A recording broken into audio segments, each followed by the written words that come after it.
నమస్తే. ప్రస్తుతం మనతో పాటు పీసీసీ అధ్యక్షుడు ఎమ్మెల్సీ మహేష్ కుమార్ గౌడ్ ఉన్నారు. ఓవైపేమో ప్రజాపాలన అంటూ అధికార కాంగ్రెస్ పార్టీ చెప్తుంటే మరోవైపేమో నిర్బంధ పాలన అంటూ ఇప్పటికే అక్రమ అరెస్టులు చేస్తున్నారంటూ ఓవైపు ప్రతిపక్ష నాయకులు చెప్తా ఉన్నారు. మహేష్ కుమార్ గౌడ్ ఎట్లా చూస్తారు? అసెంబ్లీ స్టార్ట్ కాబోతోంది.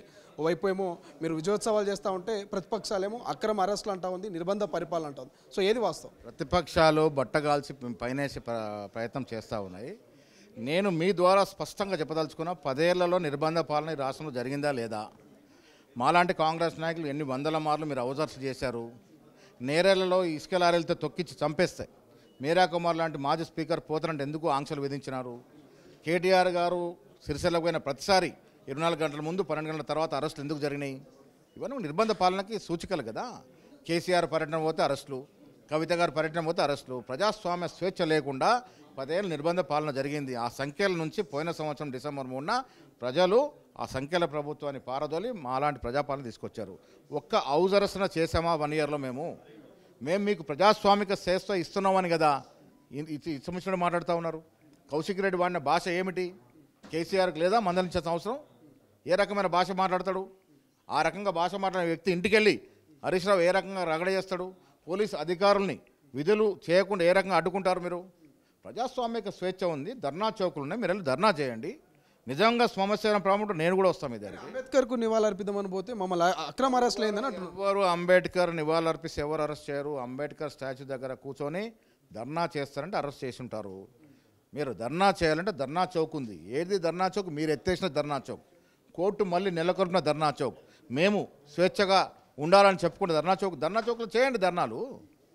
గతంలో అదే ఆనవాయితీ కదా. అంబేద్కర్ దగ్గరికి వచ్చి దాన్ని షో అటెన్షన్ డైవర్ట్ చేసుకునే ప్రయత్నం ఎందుకు చేస్తూ ఉన్నారు మీరు? ఈ రాష్ట్రంలో 10 ఏళ్ళ జరిగిన పాలన పట్ల ప్రజలు తృప్తిగా ఉన్నారు. అందుకే పండుగ జరుగుతూ ఉంది. రైతులకు అందాల్సిన ఫలాలు అందినాయి కాబట్టి రైతుల పండుగ జరుపుకుంటూ ఉన్నారు. విద్యార్థులు మీరు ఎగబెట్టారు, మోసం చేశారు. 10 ఏళ్ళలో 50,000 ఉద్యోగాలు ఇచ్చారు మీరు.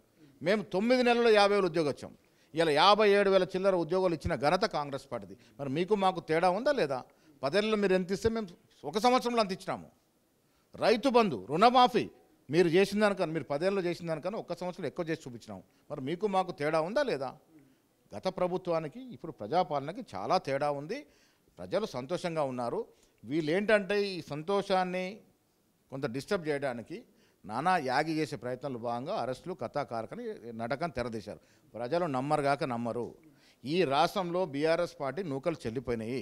ప్రధానంగా పోలీసులు అధికార కాంగ్రెస్ పార్టీ కొమ్ముగాస్తా ఉన్నాయి. మేము కంప్లైంట్ ఇస్తే కూడా తీసుకున్నటువంటి పరిస్థితి. మా ఫోన్లు ట్యాప్ అవుతున్నట్టున్నారు. సో దీన్ని ఎట్లా చూస్తారు? ఎక్కడా ట్యాపింగ్ చేయట్లేదు. ట్యాపింగ్ కేసు హరీష్ రావు ఇరుక్కున్నాడు కాబట్టి ట్యాపింగ్ గురించి మాట్లాడుతూ ఉన్నాడు. ట్యాపింగ్ చాలా పెద్ద నేరం, మాకు తెలుసు. అది ఎక్కడా ట్యాపింగ్ జరగట్లేదు. ఇదంతా కూడా బుకాయించి ప్రజల యొక్క అటెన్షన్ డైవర్ట్ చేసే ప్రయత్నం చేస్తూ ఉన్నారు. ప్రజలు నమ్మరుగాక నమ్మరు. ప్రజలు బీఆర్ఎస్ పార్టీని నాయకులు తిరస్కరించినారు. కారణం 10 ఏళ్లలో ఈ దేశంలో ఏ రాజకీయ కుటుంబం దోచుకున్నంత మీ కుటుంబం దోచుకుంది కాబట్టి ప్రజలు మిమ్మల్ని శాస్త్రంగా తిరస్కరించినారు. వచ్చే భవిష్యత్తులో రాజకీయంగా బీఆర్ఎస్ పార్టీకి ఈ రాష్ట్రంలో మనగడ ఉండదు. వైపు తెలంగాణ తల్లి విగ్రహ ఆవిష్కరణ మీరు అంటున్నారు. వాళ్ళేమో రాజీవ్ గాంధీ విగ్రహాన్ని ఎక్కడికి తరలించాలో అక్కడ తరలిస్తాం, ఏం చేయాలో అది చేస్తామని. ఎవరు తరలించడానికి? రాజీవ్ గాంధీ గారి గురించి మాట్లాడే కనీస అర్హత కేటీఆర్కు లేదు. రాజీవ్ గాంధీ కుటుంబం దేశం కోసం సర్వం త్యాగం చేసిన కుటుంబం. మీది సర్వం దోచుకున్న కుటుంబం. రాష్ట్ర సంపదని పలు రకాలుగా దోచుకున్న కుటుంబం మీది. మీరు భారతరత్న రాజీవ్ గాంధీ గురించి మాట్లాడే అర్హత మీకు ఎక్కడిది? తెలంగాణ తల్లి గురించి మాట్లాడుతున్నారు. మీరు పెడితే తెలంగాణ తల్లి, మేము పెడితే కాంగ్రెస్ తల్లి. తెలంగాణ తల్లి, మీరు పెట్టిన తెలంగాణ తల్లిలో దొరసాని కనబడతా ఉంది. ఈ దొరల పాలన, దొరసాని పాలన వద్దనే కదా ప్రజాపాలన తీసుకొచ్చారు. మేము పెట్టబోయే తెలంగాణలో నిజమైన తెలంగాణ భావస్వరూపం, నిజమైన తెలంగాణ సంస్కృతి ప్రతిబింబించే విధంగా ఉంటుంది.